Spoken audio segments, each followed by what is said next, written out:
বিয়ে বাড়িতে সবার সামনেই ম্যান্ডিকে উচিত কথা শুনিয়ে জব্দ করলো অগ্নি। সম্পূর্ণ জানতে ভিডিওটিতে একটি লাইক করে প্রথম থেকেই দেখতে থাকো। গল্পের শুরুতেই দেখা যায় কথা আর কোনো উপায় না পেয়ে বিয়ের ব্যবস্থা করেছে প্রিয়া আর নীলাদ্রির। এর মধ্যেই লেখা তো ঘরে ছিল, লেখা তো ভীষণই কান্নাকাটি করছিল। তখনই চলে গেছে কাকিয়া মানে নূপুর আর গিয়ে বলে, ও দিদিভাই তুমি আর মন খারাপ করে থেকো না, শোনো না একটা দারুণ সুখবর আছে। তখন পিসিয়া বলে, আর কি সুখবর আছে রে নূপুর? আমার জীবনটা তো শেষই হয়ে গেছে, আমার মেয়ের জীবনটাও এখন নষ্ট হতে বসেছে। আমি মা হয়েও কিচ্ছু করতে পারছি না। আর ঠিক তখনই নূপুর বলে, না গো, আমাদের কথা থাকতে কারোর জীবন নষ্ট হতে পারে না। কথা একটা ব্যবস্থা করেছে। আরে ওর দাদা আছে না নীলাদ্রি, খুব ভালো মানুষ জানো। পুরো ঘটনাটা বলে নীলাদ্রি কি করেছে আর নীলাদ্রি যে বিয়ে করতে রাজি হয়েছে। এটা শোনার পর পিসিয়া খুব খুশি হয় আর বলে, কথা যখন ভরসা করেছে তখন আমার আর কোনো চিন্তা নেই। কথাকে আমি বিশ্বাস করি, আমি জানি কথা ঠিক একটা ব্যবস্থা করবেই। আর কথা যখন ডিসিশন নিয়েছে, বাবা যখন ডিসিশন নিয়েছে, তখন আমার মেয়ে নিশ্চয়ই সুখী হবে। এর মধ্যেই একে একে বিয়ের সমস্ত নিয়মকানুনগুলো চলছে। কর্তা দাদু তখন রেণুকাকে বলে, আমি আগেই বলেছিলাম কথা মা থাকতে এই পরিবারের কখনো কোনো বিপদ হতে পারে না। দেখলে তো রেণু, আমার কথা কিন্তু মিলে গেল। রেণু তখন বলে, কর্তামশাই, আজকে সবটাই সম্ভব হয়েছে শুধুমাত্র কথা মার জন্য।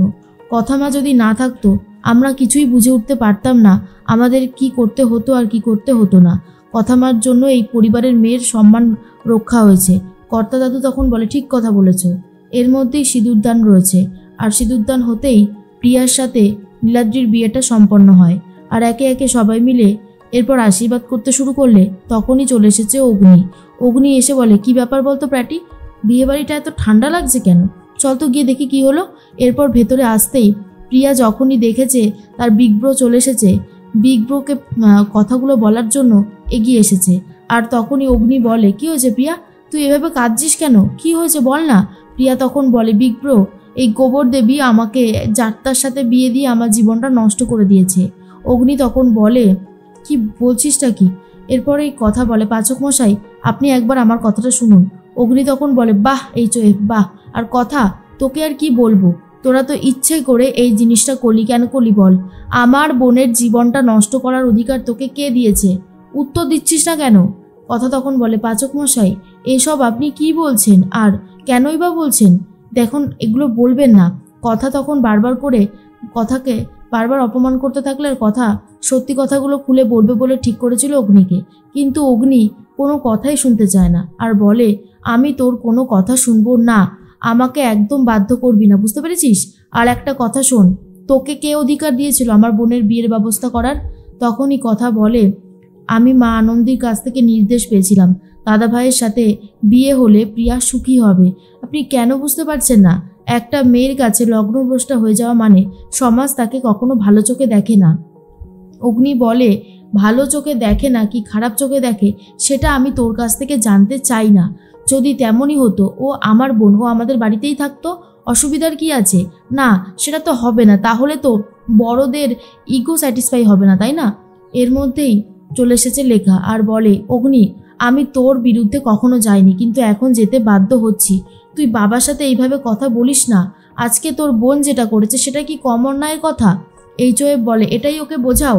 ও তো খুব নিজেকে আদর্শবান দাদা বলে মনে করে। কি করেছে ও ওর বোনের জন্য? হ্যাঁ, বোন যে বেপথে চলে গেছে সেটা কি ও জানতে পেরেছিল? আর এই যে বোন তো তার দাদাকে সব কথা শেয়ার করে। এটা বলেছিল বিয়ের দিন পালিয়ে যাবে।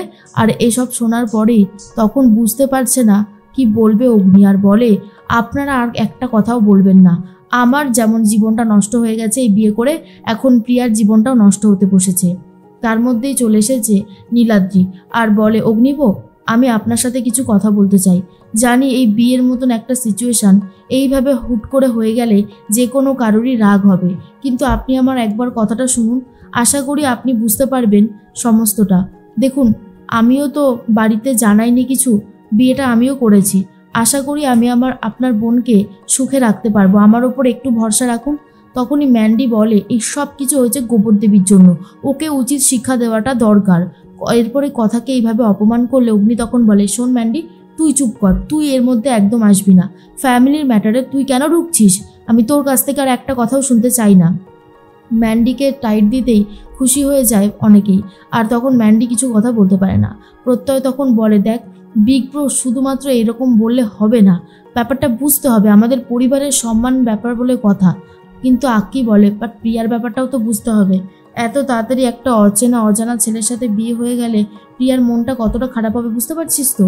তুই একটা অজানা মেয়েকে হুট করে বিয়ে করলে তোর মনের অবস্থা কেমন হবে বল?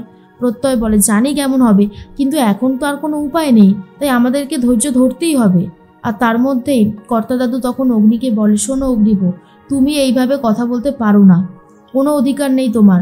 তুমি তখন এই যে এইভাবে কথাগুলো বললে কথা মাকে, তুমি বুঝতে পারছো না অন্যায় করছো। এরপর কাকিয়ার হাতে বরণ ডালাটা ছিল, আর সেটা ফেলে দিতেই সিঁদুরটা এসে পড়েছে কথার সিঁথিতে। কথা বলে মনে মনে, আমি জানতাম পাচক মশাই যে আমার ওপরে রেগে যাবে, সেটা আমি খুব ভালো মতন জানতাম। এরপর কথা বলে, শুনুন পাচক মশাই, আমি আপনাকে কথা দিচ্ছি প্রিয়া এই বিয়েতে সুখী হবেই, প্রিয়াকে যে সুখী হতেই হবে। আমি বলছি এই বিয়েতে প্রিয়া অসুখী থাকবে না। তখন লেখাও বলে, শোন অগ্নি, তোর বোন কিন্তু অন্যায় করেছে, এই কথাটা ভুলে গেলে চলবে না। এর মধ্যেই নীলাদ্রি তার বোনকে কথাকে বলে, দেখ না কতবার মাকে ফোন করছি, মা কোনোভাবেই ফোনটা ধরছে না, কি যে করি বুঝতে পারছি না। এর মধ্যেই কথার বড় মামি বাড়িতে চলে এসেছে, অর্থাৎ নীলাদ্রির মা, আর বলে, বাপরে পুজোটা দেওয়া হলো, এ কি আমার ছেলে এতবার ফোন করেছিল কেন? তারপরে ফোনটা ব্যাক করেছে আর বলে, কি হয়েছে বলতো?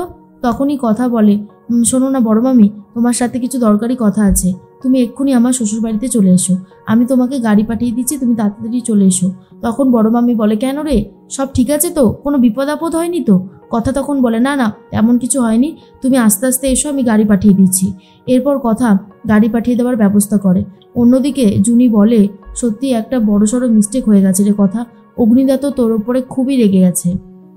কথা বলে, তোর অগ্নিদা আমার ওপর যতই রাগ করুক না কেন, যখন দেখবি নিজের বোন ভালো আছে, সুখে আছে, তখন আর কোনো অসুবিধা হবে না। এরপর নীলাদ্রি বলে, বলছিলাম প্রিয়াকে বলতে থাকে, আপনি তো সারাদিন অনেক খাটাখাটনি করেছেন, ক্লান্ত, আসুন একটু বসবেন, কিন্তু খেয়াল রাখতে চাইলে। প্রিয়া বলে, এই শুনুন, আপনাকে না আমার খেয়াল রাখতে হবে না, এখানে এসেছে বেশি বেশি করে খেয়াল দেখাতে, যান তো, যা কাজ পারবেন করুন। অন্যদিকে অগ্নি তো রেগে গিয়ে সাইডে দাঁড়িয়ে রয়েছে। কথা তখন বলে, পাচক মশাই, আমি জানি আপনি আমার উপরে রেগে গেছেন, কিন্তু একটু ভরসা করুন, সব ঠিক হয়ে যাবে।